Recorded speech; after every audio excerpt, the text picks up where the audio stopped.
除了海洋废弃物造成的污染，外海边仔渔村嘛当面临着产业复兴的难题。少年人出外讨谈，渔村是慢慢啊凋零。有4位宜兰大学毕业的女生，平均的年龄23岁，因组成一个卖鱼团队，逐天出海到渔港去拣货，透过社群的网络来行销，要互民众买到上青的鱼产。4个查囡仔更加把这份热爱渔村的真情拓展到地方创生。除了举办社区导览，吸引到更加侪游客，嘛希望甲在地少年人甲因靠回来，互老渔村重现光彩。在海边长大嘛，又看着爸爸每天这样讨海啊，我想要跟一些朋友，然后回来一起从事这个渔业的行业，挑战自己，脱离舒适圈。就是你要有热情，你才有办法做这件事情。一定会在某个时间点会想放弃。像我们就是又多了渔村复兴这件事情，你发现你去解决一件事，多一点成就感。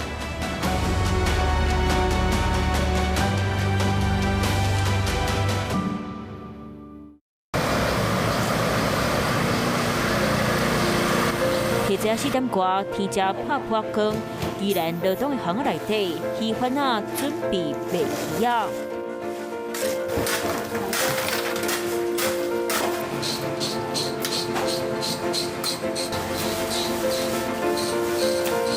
早起的人有遐吃，阿伯阿姨等妹夫单位摆摊，真早就来拣货。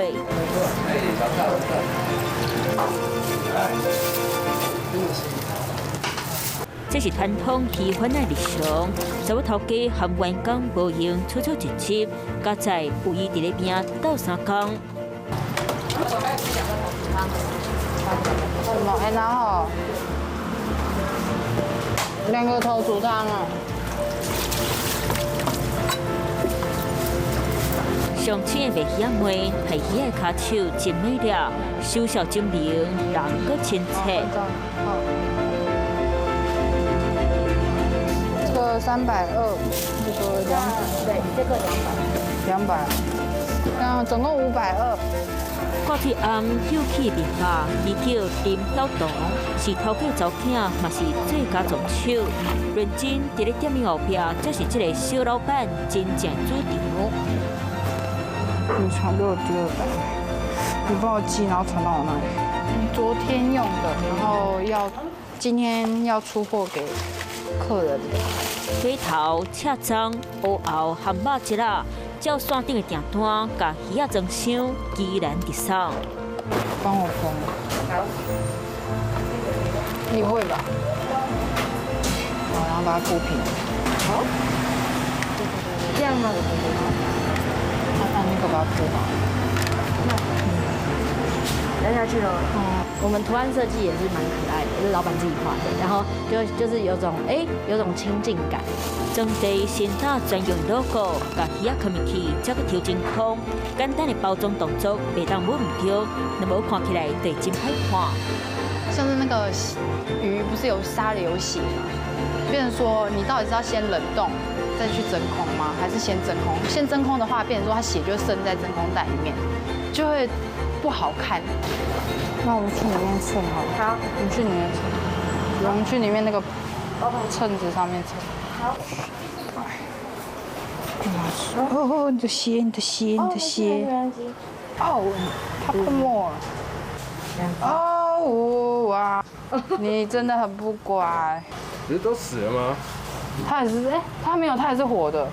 哪有哪做哪好，待年岁较近的创业的潮，因是卖鱼仔女团、鱼仔青。特别喜欢海，毕竟都在海边长大嘛，又看着爸爸每天这样讨海啊，然后这样，觉得还有对我来说有一种特别的吸引力，莫名的吸引力，我也不知道怎么讲，就是一种特别的吸引力。我想要跟一些朋友，然后回来一起从事这个渔业的行业。其实我们这个科系就是都有在学要怎么行销，或者是要怎么去把我们的产品推广出去。既然大学毕业1年，当从变当书，甲当初学的是经济，一个世代社会少年仔，赶来上大机会，当然就是电商。多久呢？一样，就是差不多的时间。们翻面看一下。哦，这面就很漂亮。OK， 那我们就横排。这个就好了，准备好了吗？好了，今天吃什么鱼？好，那今天很开心你能来陪我一起吃。好，那我们突然，对，很厉害。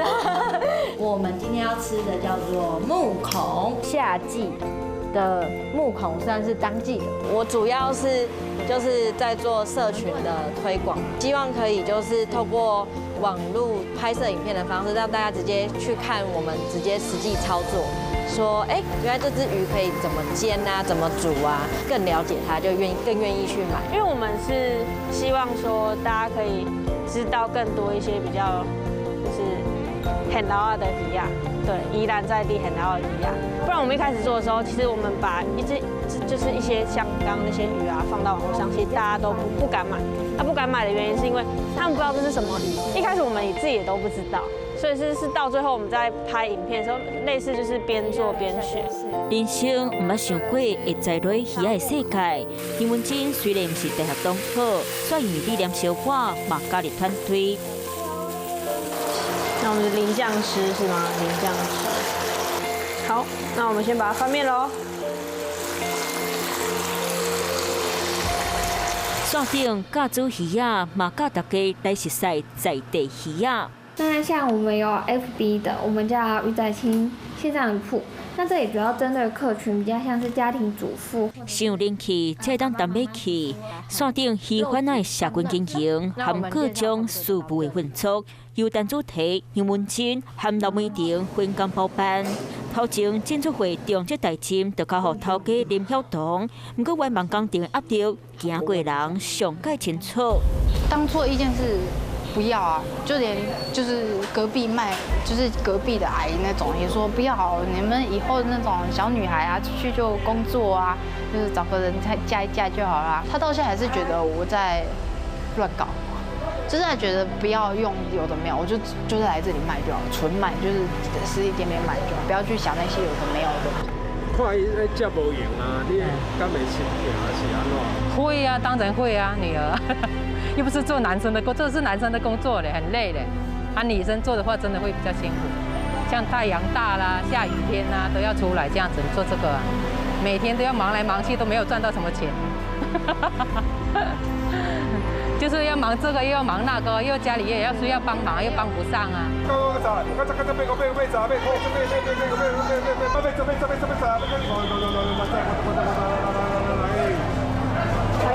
还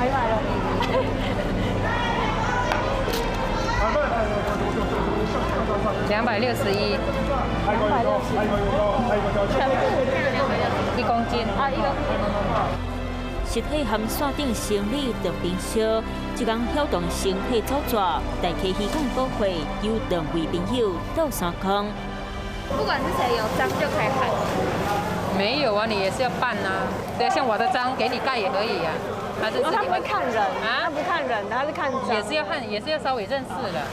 万一人家的章掉了，你拿来盖啊？哦，对。好像那个信用卡盗刷一样。我如果今天买这一盒，我要给谁钱啊？那个缴息鱼会啊。你知道上面那个是什么意思吗？它那个是谁的鱼呀？还有几公斤呢？面对真济体本，晓彤妈妈李慧曼，甲市场的妹妹角角反省落去，就是烦恼囡仔会吃亏。他爸爸是说。做什么怕人家被骗还是什么？人家被告起来会关起。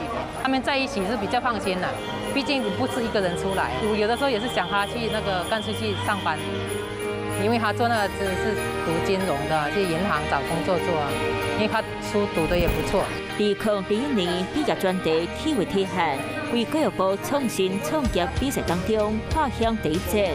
鱼仔市伫咧奖金补助下，产业和饮食结合理想。头一波看起来真顺利，不过随面对现实的打击。我当初想要做这个，主要是因为有时候我们某个季节鱼会特别多，像是前几个月好像是烟仔虎，然后特别多，就可能一艘船就有办法钓几百公斤，那几天这个人又要几吨，变成说根本就销不完，然后每个人基本上都有，他们也不想要，因为卖也卖不出去，也就放在那里，然后价格变得越打越低，这样就变得烂谱。就是因为我为了要维持收入，我必须用更大的余量去弥补我就是被压低的价格。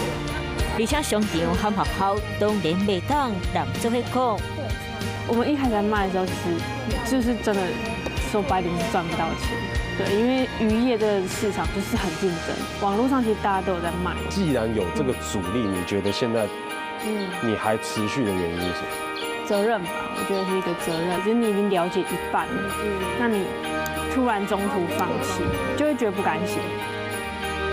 23岁年纪，当伫体会出社会酸甜苦险。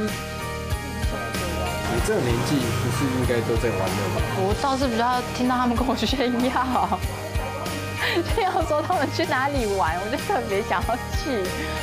因为目前我们还在成长阶段，所以我们的薪水毕竟是老板嘛，就是没有薪水可言这种东西，就是还是要一些生活费。通常礼拜一这也是休息，所以我礼拜一偶尔下午也会去安静班上班。我们那时候就是毕业之后，我就跟我妈说，因为我们有这个计划，我要先做。她说 OK 啊，那你就做。她就说那就给你1年，就是你如果 OK， 你可以养活自己，那她就没有意见。就是早上我就会去，就是可能11点半我就去安静班，可能上个7、8个小时，然后晚上会接家教。一定会在某个时间点会想放弃，尤其像我们意见不合吵架的时候，就会觉得说我干嘛做这个。查某囡仔初中拢是为着渔船再现希望。去渔港的时候，比较多年纪比较大的人，然后比较少年轻人在从事这个行业。如果再没有人做这个行业，以后就可能就没有人想要做了。像我们就是又多了渔村复兴这件事情，就是大理老屋进驻的话，我就会有一种成就感，就会想要继续做下去试试看。以前是一个类似台车的地方。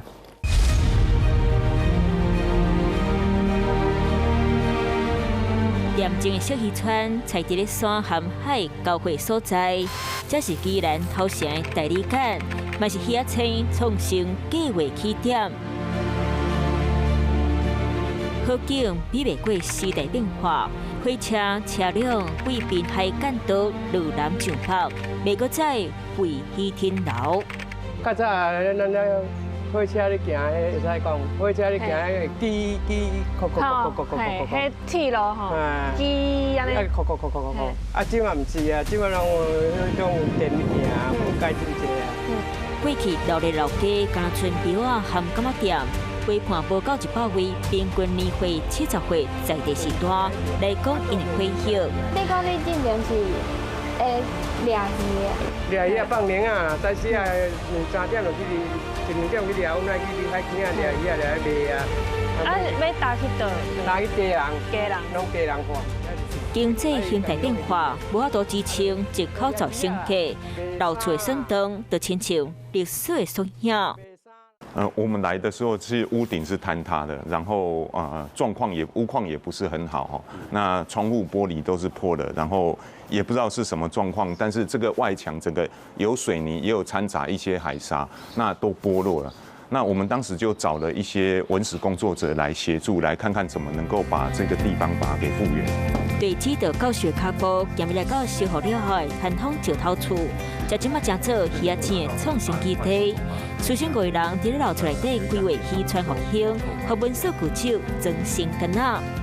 我们在大理，最主要大理又是宜兰的开兰第一站啊，当时有很多很美丽的人文的故事，好比说马街来这里28次了，那在这里每一次来这里吃一碗鱼汤，继续就做行善。那我们有没有办法把这些故事推广下去？作为一个人要怎么活啊？我们读经济的，我们最重要的东西，经济就是要怎么样？要慢下来，让享受生活品质。但是我们现在都太过急功好利了。老船慢生活，唔过袂凋零。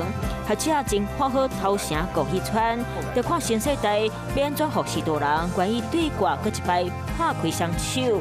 那我们第一户可能敲门，就说，我们可不可以做一些采访或访问这边有什么东西？他们会说，我无闲啦。就是第一次做这件事情，你就是一要去访查的时候，你就觉得挫折感很大，就是你干嘛那么凶？但其实后面是可以理解说，他们其实只是怕被骗，因为这边基本上平均年龄都在70到80。现在对他们来讲，走到这个村庄里面哦，大部分人都认识他们。说哎，就是要开咖啡店的少年啊，伊就讲哎，这少年啊，这人袂歹，人家做生意会成啊，袂成。但是我们不管会成袂成，我们都还是要努力啊，因为如果没有做，就永远不可能。一手创新，一手袂虚啊，因为笑容一直是真坚定。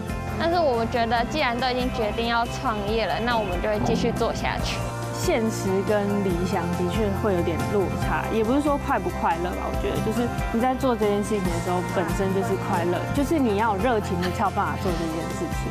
鱼仔青常在保持新鲜的唔拿鱼仔会，佮青春世代对大海和土地迄一份上单纯的热情。